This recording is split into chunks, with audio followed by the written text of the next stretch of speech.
할렐루야. 여러분 평안하셨죠? 다시 소망TV를 통해서 만나게 돼서 반갑습니다. 그리고 축복합니다. 오늘 방송도 지금 제가 새벽에 하는 중인데요. 새벽 2시 40분쯤 된 것 같아요.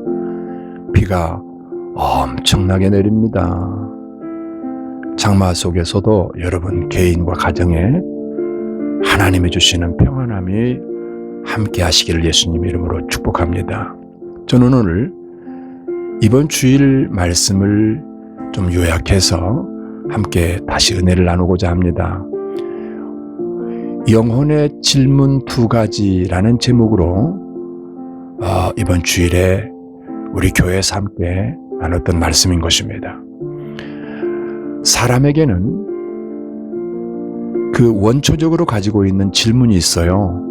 2가지 질문이 있는데 그 2가지 질문에 대해서 먼저 프랑스 예술가 폴 고갱의 그림을 먼저 화면에 좀 보여드리면서 말씀을 진행해 나가고자 합니다.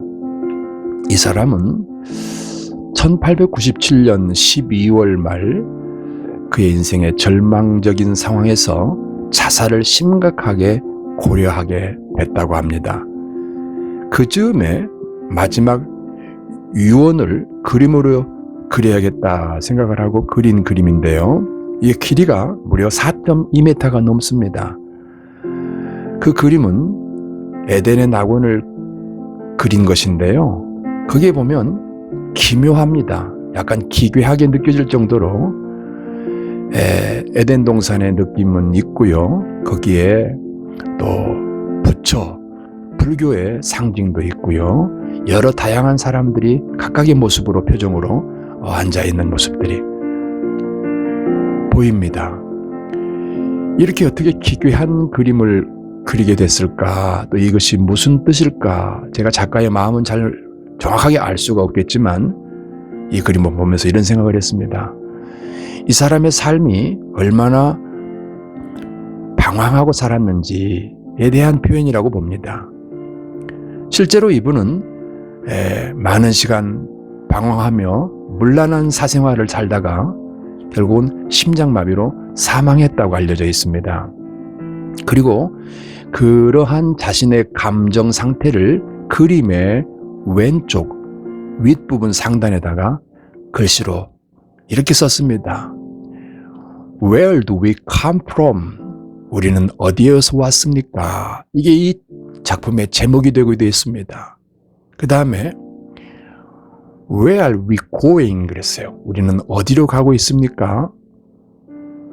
What are we? 우리는 또 누굽니까? 누구입니까? 이런 질문 말입니다. 이런 폴 고갱의 질문이 이 그림 속에 이렇게 나타나고 있다고 저는 그렇게 보고 있습니다. 그런데 지금 폴 고갱이 자신의 그림에다가 썼다는 우리는 어디에서 왔습니까? 또 우리는 어디로 갑니까? 우리는 무엇일까요? 누구입니까? 하는 이런 질문들은 고갱의 질문만이 아니라 우리 인생을 살아가는 모든 사람들이 가지고 있는 원초적인 질문입니다. 인생은 어디서 왔으며 왜 살아야 되며 어디로 가는지 이 답을 찾기 전까지 방황하고 살다가 실패하고 낙심하고 좌절하고 열등감에 헤매이다가 그리고 병들고 죽게 됩니다. 그런데 오늘 여러분과 함께 나누려고 하는 요한복음 6장에는 말입니다. 우리가 잘 아는 오병이어의 표적이 나타나 있는 내용입니다. 그런데 이 오병이어의 표적은 일반적으로 겉으로 드러나는 것보다 더 놀라운 말씀이 이 안에 숨어 있습니다. 바로 인생이 찾고 있는 2가지 질문에 대한 답을 이 사건을 통해서 예수님께서 인생들에게 가르쳐주고 있기 때문인 것입니다.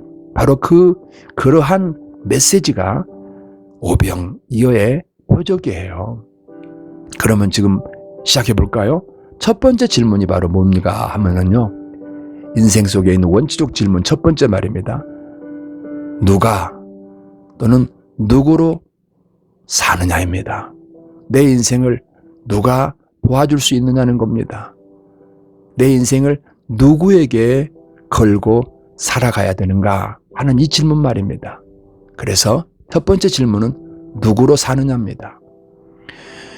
요한복음 6장 5절에서 예수님께서 거기에 수많은 사람들이 예수님에게 찾아오는 그런 장면을 보고 그 모습을 보고서 빌립에게 질문을 하는 내용입니다. 우리가 어디서 떡을 사서 이 사람들을 먹이겠느냐? 예수님이 빌립에게 하신 이 질문은 어떤 방법을 묻는 게 아닙니다. 바로 첫 번째 질문입니다. 누구에게? 누가 이 많은 사람들을 먹일 수 있겠느냐? 누구에게 우리가 도움을 얻을 수 있겠느냐 하는 것이죠. 이 질문에 대해서 6절은 이렇게 말씀하십니다. 이렇게 질문을 하고 계시는 이유를 친히 어떻게 하실 것을 아시고 빌립을 시험코자 하심이라 이렇게 말씀하셨어요. 이거를 세번역으로 읽어보면 이렇습니다. 예수님께서는 자기가 하실 일을 잘 알고 계셨던 것이다 이렇게 돼 있어요. 지금 눈앞에 어마어마한 인파가 굶주려 있습니다. 인간은 눈으로 볼 때는 불가능해 보이는 이 상황에 예수님은 대안을 가지고 계셨다는 말입니다. 그래서 빌립을 시험한다는 말은 빌립이 몇 점짜리 대답을 하는가 하고 테스트한다는 뜻이 아니고요. 빌립을 깨우쳐서 알게 하시겠다는 겁니다. 뭐요? 인생의 첫 번째 질문에 대해서 빌립에게 알게 하시겠다는 겁니다. 어디 빌립뿐이겠습니까? 이 상황을 보고 거기 모인 사람들 그리고 오늘 이 시대 2000년이 지난 이 시대에 오늘도 이 상황에서 우리가 첫 번째 질문을 오늘 해결할 수가 있는 것입니다. 인생은 누구를 주인으로 섬길 것인가? 누가 인생의 주인인가? 이 문제를 가지고 결정을 해야 합니다. 이걸 모르기 때문에 실패한단 말입니다. 하나님을 모르는 사람들은 그들이 누구를 섬기는가를 금방 알 수 있는 그런 단어들, 표현들이 있습니다. 예를 하나 들면은 어떤 집안의 대소사 일을 할 때 어떤 존재로부터 날 받는다 이런 표현을 씁니다. 날 받았다. 바로 이것이 그들이 실제로 지금 어떤 존재로부터 어떤 대상으로부터 이끌림 받고 있다는 말입니다.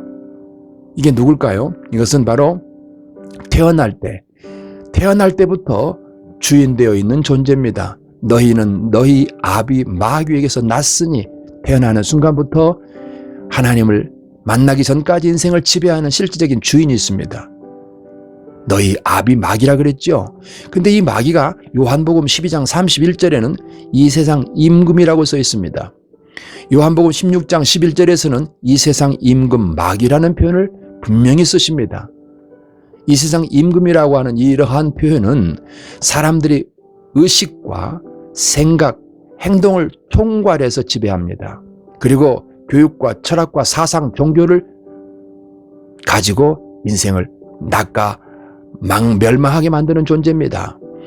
디모데후서 2장 26절에서는 마귀의 올무라 그랬어요. 그러니까 마귀의 줄에 꽉 붙잡혀 있다는 말인 것입니다.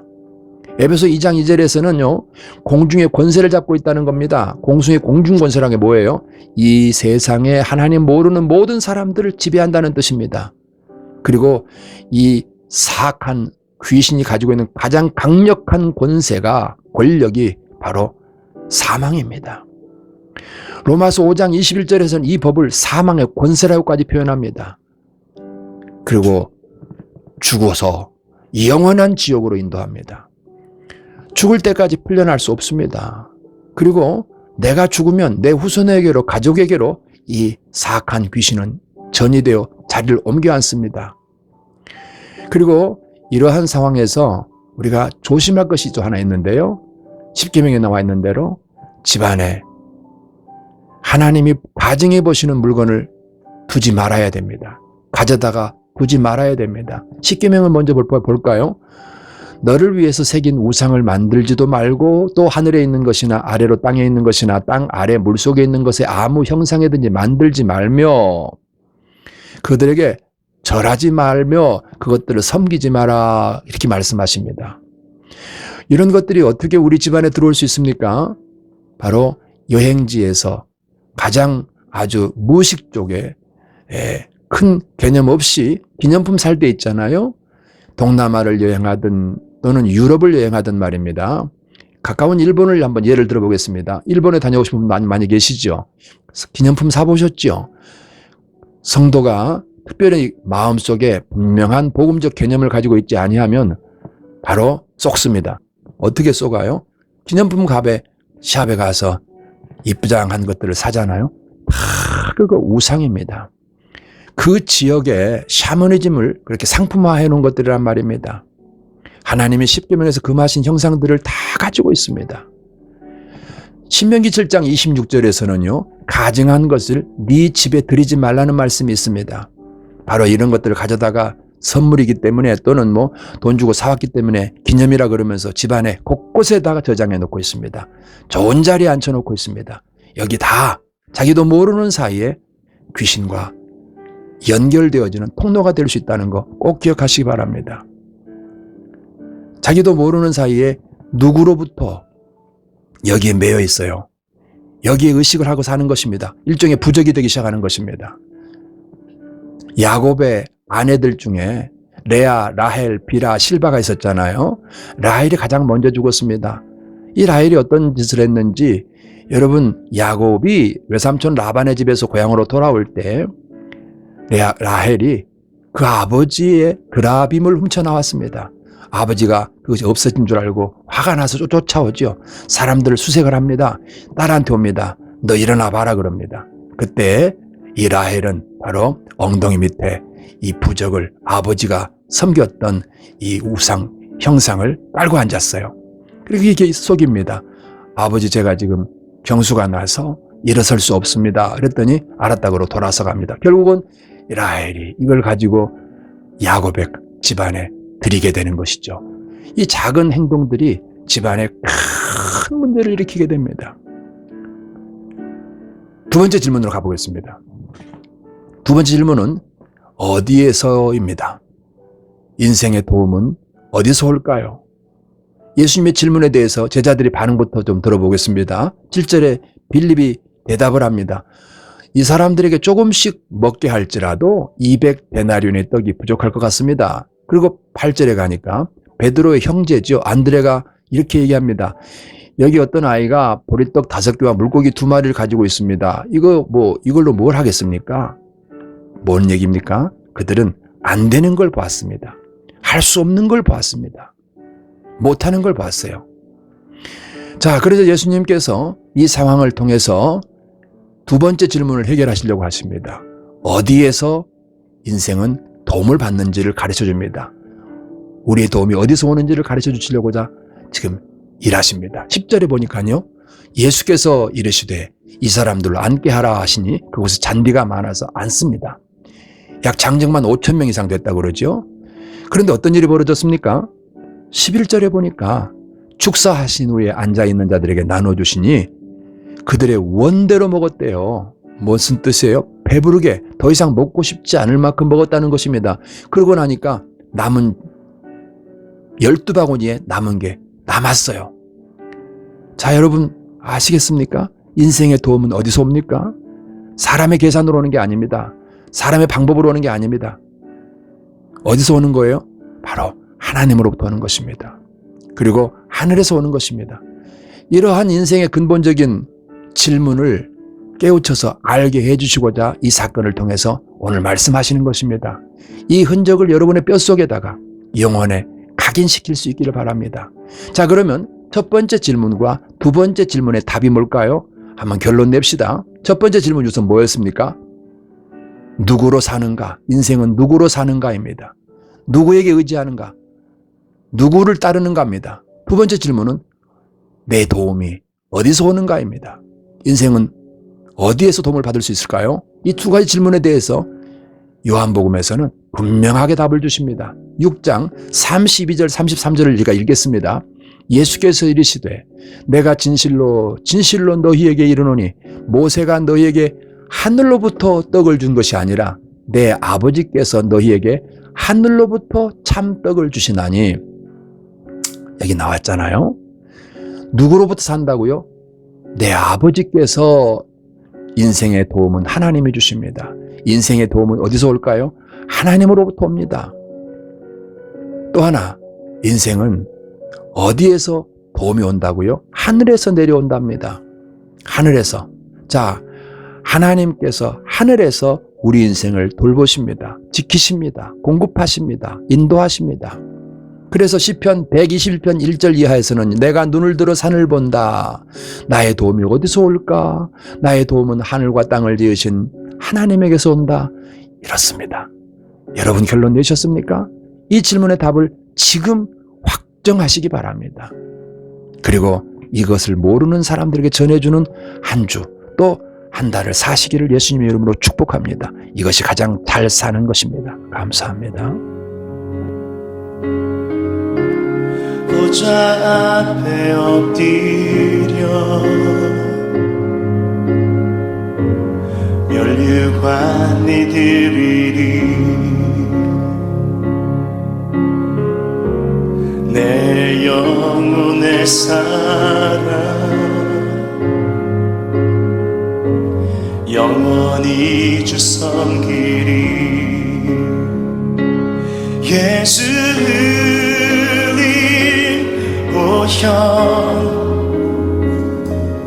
나의 눈 여셨네 이 눈보다 더 희게 하사 주 섬기게 하시네 모든 나라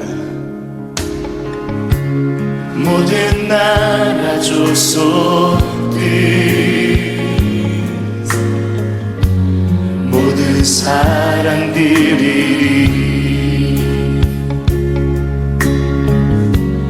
위장지나 담대히 사랑의 왕성들이 예수님이 보여 하늘 문 여셨네 하늘 문 여셨네 주와 함께 영원히 가슴 위에 하시네 예수